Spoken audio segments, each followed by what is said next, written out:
ಹಾಗೂ ಪಕ್ಷದ ಮುಖಂಡರು ಕಾರ್ಯಕರ್ತರ ಸಹಕಾರದಿಂದ ಬಹಳ ಯಶಸ್ವಿಯಾಗಿ ಐತಿಹಾಸಿಕವಾದಂಥ ಒಂದು ಕಾರ್ಯಕ್ರಮವನ್ನು ನೆರವೇರಿಸಿಕೊಟ್ಟಿದ್ದಾರೆ ಪಕ್ಷದ ಕಡೆ. ಈಗ ಸಿದ್ದರಾಮಯ್ಯ ಅವರು ಸವಾಲು ಸ್ವೀಕಾರ ಮಾಡಿದೆ ಅಂತ ಹೇಳಿದ್ರೆ ಮುಂದಿನ ಯಾವ ರೀತಿ ಪರಿಣಾಮ ಇರುತ್ತೆ ಸರ್? ಮಾನ್ಯ ಮುಖ್ಯಮಂತ್ರಿಗಳು ಕೊನೆಯ ದಿನ ಅಧಿವೇಶನದಲ್ಲಿ ಮಾತಾಡಬೇಕಾದ್ರೆ ಬಹಳ ಲಘುವಾಗಿ ಒಂದು ವಿಚಾರವನ್ನು ಮಾತನಾಡಿದರು. ಹಾಗಾಗಿ ಆ ವಿಚಾರದ ಬಗ್ಗೆ ನಮ್ಮ ಪಕ್ಷದ ಕಾರ್ಯಕರ್ತರಿಗೆ ಉತ್ತರ ಕೊಡಬೇಕಾಗಿರ್ತಕ್ಕಂಥದ್ದು ಒಬ್ಬ ಕಾರ್ಯಕರ್ತನಾಗಿ ನನ್ನ ಕರ್ತವ್ಯ. ಆ ವಿಚಾರವಾಗಿ ನಾನು ಹೇಳಿದ್ದೇನೆ. ಈಗಾಗಲೇ ಏನು ಮಾನ್ಯ ಸಿದ್ದರಾಮಯ್ಯ ಅವರು 16, 18 ಅದೆಷ್ಟೋ ಇದೆ 2ಕ್ಕೆ ಇಳಿತದೆ ಅಂತಕ್ಕಂಥದ್ರ ಬಗ್ಗೆ ಬಹಳ ವ್ಯಂಗ್ಯವಾಗಿ ಮಾತನಾಡಿದ್ದಾರೆ.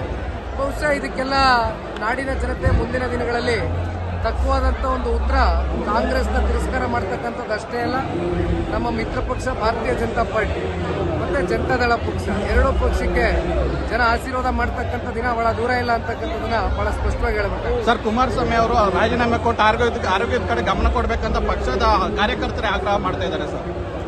ಸನ್ಮಾನ್ಯ ಕುಮಾರಣ್ಣ ಅವರು ಬಹುಶಃ ಅವರ ಕೊನೆ ಉಸಿರಿರೋವರೆಗೂ ಕೂಡ ರಾಜ್ಯದ ಜನತೆಯ ಒಂದು ಸೇವೆಗೆ ಅವರ ಬದುಕನ್ನು ಮುಡಿಪಿಟ್ಟಿದ್ದಾರೆ.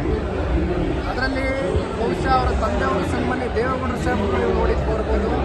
93 ವಯಸ್ಸಿನ ದೇವೇಗೌಡರು ಸಾಹೇಬರು ಕೂಡ ರಾಜಕಾರಣದಲ್ಲಿ ವಿರಾಮವನ್ನು ತಗೊಂಡಿಲ್ಲ, ವಿಶ್ರಾಂತಿನ ತಗೊಂಡಿಲ್ಲ. ಹಾಗಾಗಿ ಇವತ್ತು ಜನ ದೇವೇಗೌಡರ ಕುಟುಂಬಕ್ಕೆ ರಾಜಕೀಯವಾಗಿ ಒಂದು ಶಕ್ತಿಯನ್ನು ತುಂಬಿಸಿದ್ದಾರೆ. ಅದನ್ನು ನಾವು ವಾಪಸ್ಸು ಜನಗಳಿಗೆ ದಾರಿ ಅರಿತಕ್ಕಂಥ ಕೆಲಸ ಮಾಡಬೇಕಾಗಿದೆ. ಯಾರು ಆತಂಕಕ್ಕೆ ಒಳಗಾಗ್ತಕ್ಕಂಥದ್ದು ಬೇಡ ಅಂತ ಅವರ ಆರೋಗ್ಯದ ಬಗ್ಗೆ ಈಗಾಗಲೇ ನಾನು ಸ್ಪಷ್ಟೀಕರಣವನ್ನು ಕೊಟ್ಟಿದ್ದೇನೆ ವೇದಿಕೆಯಲ್ಲಿ. ಸಣ್ಣ ಪುಟ್ಟ ಏರುಪೇರುಗಳಿದ್ದಿದ್ದು ಸತ್ಯ. ಈಗ ಎಲ್ಲವೂ ಕೂಡ ಚೇತರಿಕೆ ಕಾಣ್ತಾ ಇದೆ. ಅದರ ಮಧ್ಯನೂ ಕೂಡ ನೀವು ನೋಡಿರ್ಬೋದು, ಡೆಲ್ಲಿನಲ್ಲಿ every day is conducting meetings, department ಮೀಟಿಂಗ್ಗಳು ನಡೀತಾ ಇದೆ. ಜೊತೆಯಲ್ಲಿ ಯಾರೇ ಕರ್ನಾಟಕದಿಂದ ಹೋದರೂ ಕೂಡ ಎಲ್ಲರಿಗೂ ತುಂಬದಿಂದ ಸ್ವಾಗತ ಮಾಡಿ ಅವ್ರ ಸಮಸ್ಯೆಗಳೇನೇ ಇದ್ರು ಅದನ್ನು ಪ್ರಾಮಾಣಿಕವಾಗಿ ಅವ್ರ ಇಲಾಖೆ ಎಲ್ಲೇ ಹೋದ್ರು ಕೂಡ ಮತ್ತೊಂದು ಇಲಾಖೆಯ ಮಂತ್ರಿಗಳಿಗೆ ಸೇರಿದ್ರು ಅವ್ರ ಜೊತೆಯಲ್ಲಿ ಕೂತು ಬಗೆಹರಿಸ್ಕೊಡ್ತಕ್ಕಂಥದ್ದು ಪ್ರಾಮಾಣಿಕ ಕೆಲಸ ಮಾಡ್ತಾ ಇದ್ದಾರೆ. ದಸರಾ ಉದ್ಘಾಟನೆಗೆ ಭಾನು ಆಯ್ಕೆ ಮಾಡಿದ್ದಾರೆ. ಮೈಸೂರು ದಸರಾ ಉದ್ಘಾಟನೆಗೆ ಭಾನು ಆಯ್ಕೆ ಮಾಡಿದ್ದಾರೆ. ಈ ಬಗ್ಗೆ ಪ್ರತಾಪ್ ಸಿಂಹ ಅವರು ಒಂದು ಧಾರ್ಮಿಕತೆ ಈಗ ಚಾಮುಂಡಿ ನಂಬಿಕೆ ಈ ಥರ ಆಯ್ಕೆ ತಪ್ಪು ಅನ್ನೋ ಬೇಡಿಕೆ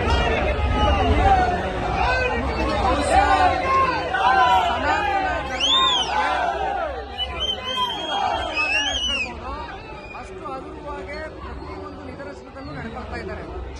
ಧರ್ಮಸ್ಥಳ ವಿಚಾರದಲ್ಲಿ, ಆ ಪುಣ್ಯ ಕ್ಷೇತ್ರದಲ್ಲಿ ಬಹುಶಃ ಇವತ್ತೇನು ಇಡೀ ದೇಶ ವ್ಯಾಪ್ತಿ ಅಷ್ಟೇ ಅಲ್ಲ, ಇಡೀ ವಿಶ್ವದಿಂದಲೂ ಕೂಡ ಸಾಕಷ್ಟು ಭಕ್ತಾದಿಗಳು ಧರ್ಮಸ್ಥಳ ಮಂಜುನಾಥನ ಬಗ್ಗೆ ವಿಶೇಷವಾದಂಥ ಒಂದು ಪ್ರಾರ್ಥನೆಯನ್ನು ಸಲ್ಲಿಸ್ತಕ್ಕಂಥದ್ದಕ್ಕೆ ಪ್ರತಿ ವರ್ಷ ಬರ್ತಕ್ಕಂಥದ್ದು ನಾವು ನೋಡಿದ್ದೇವೆ. ಅದರಲ್ಲಿ ನಾನು ಕೂಡ ಒಬ್ಬ.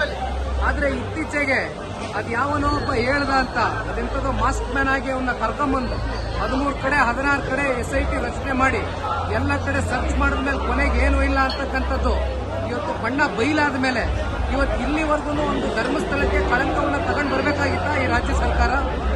ಯಾರೋ ಒಬ್ಬ ಹೇಳಿದ ಮಾತ್ರಕ್ಕೆ ಇವತ್ತು ಇಡೀ ಸ್ತ್ರೀ ಕ್ಷೇತ್ರದ ಬಗ್ಗೆ ಒಂದು ಅನುಮಾನ ಕಾಡ್ತಕ್ಕಂಥ ನಿಟ್ಟಿನಲ್ಲಿ ಇವತ್ತು ರಾಜ್ಯದ ಜನತೆಯಲ್ಲೂ ಕೂಡ ಒಂದು ರೀತಿ ಅನುಮಾನಕ್ಕೆ ಒಂದು ಎಡೆ ಮಾಡಿಕೊಟ್ಟಂಥವ್ರು ಯಾರು? ಇದೇ ರಾಜ್ಯ ಸರ್ಕಾರ. ಹಾಗಾಗಿ ಇವತ್ತು ಇವರಿಂದ ಸನಾತನ ಧರ್ಮವನ್ನು ಉಳಿಸ್ತಾರೆ ಅಂತಕ್ಕಂಥ ನಿರೀಕ್ಷೆಯನ್ನು ನಾವು ಇಟ್ಕೊಳ್ಳೋಕ್ಕಾಗೋದಿಲ್ಲ.